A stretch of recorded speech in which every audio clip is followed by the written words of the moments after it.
Alright, in this problem they want us to take this quadratic trinomial and solve it.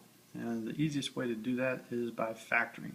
So what we're going to do is we're going to try and break this trinomial up into two different binomials. Right? So what's going to happen is on the left hand side, the y is just going to come down.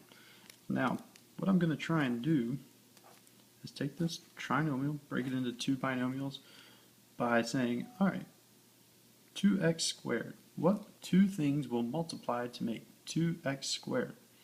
Well, the only two things that will multiply to make x squared and evenly distribute the variables is x times x. The only two things that can multiply to make 2, again, assuming that we're speaking of whole numbers, 2 times 1. So we're going to have 2x and 1x. Now, you'll notice that I faked putting the 1 there. You could put it, but you don't have to. The 1 is assumed.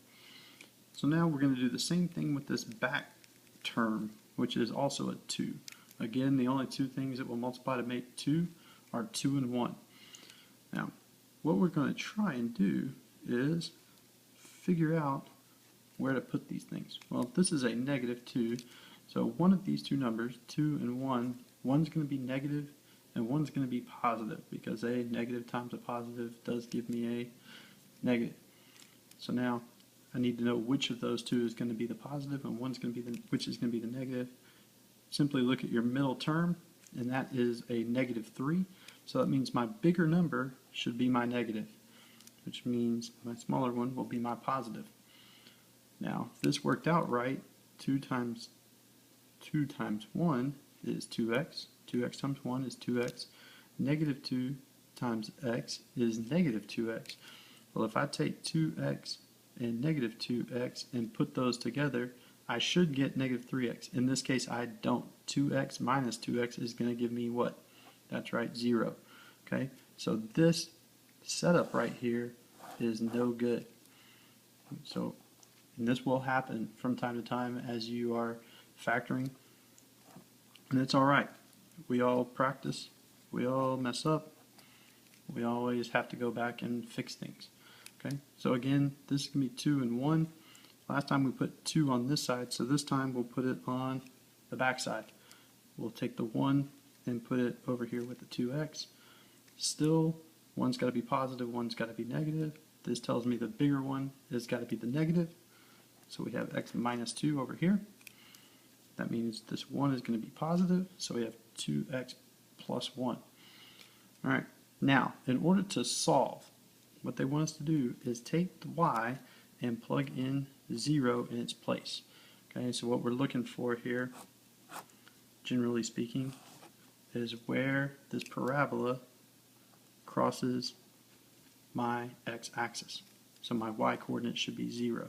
So we plug in 0, so we have 2x plus 1 and x minus 2.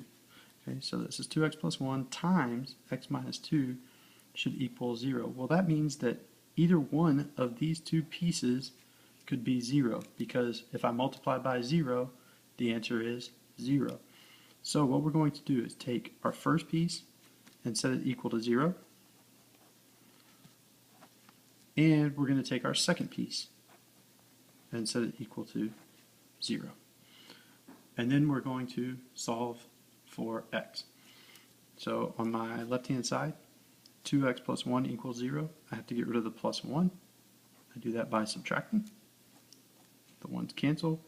So I have 2x equals 0 minus 1 gives me negative 1. And then I divide by 2. The 2's cancel. So I get x equals negative 1 over 2, which is negative 1/2. Then I'm going to do the same thing with the other piece. So x minus 2 equals 0. How do I get rid of minus 2? Yep, I add, which means I do it to both sides. Negative 2 plus 2 cancel. So I get x equals 0 plus 2, which is 2. And I've found my two solutions. I've got an x equals negative 1/2, and I've got x equals 2. So either one of those two things would be a solution for my quadratic trinomial.